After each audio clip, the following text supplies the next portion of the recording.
Сегодня яблочный спас. И меня знакомая пригласила на это торжество. Для меня новость, что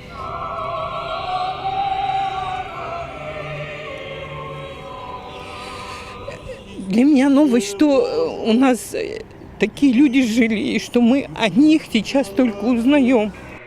В Воткинске появились свои святые. Божественная литургия с чином прославления священномученика Николая Чернышева и его дочери Варвары состоялась в день Преображения Господня. Литургию возглавил митрополит Ижевский и Удмуртский Викторин.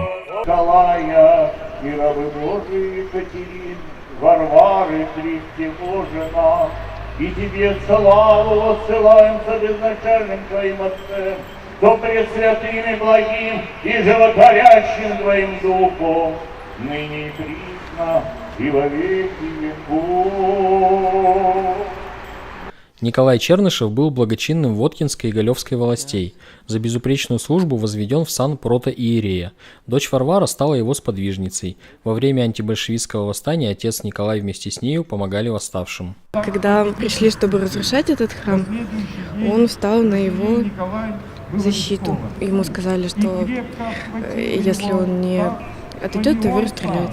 Он никуда не отошел. А его дочь, она бросилась ему на шею, и ее не могли никак от него оторвать. Так их и убили вместе.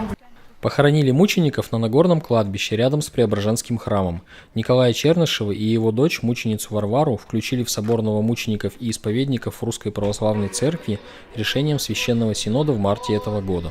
Уникальное событие и для Воткинска, и для всей республики, потому что впервые в республике есть свои святые, свои покровители. И, конечно же, очень примечательно и промыслительно то, что служба проходила здесь, в пределах видимости от того места, где произошла эта жуткая казнь. После литургии духовенство совершило первое молебное пение воткинским новомученикам.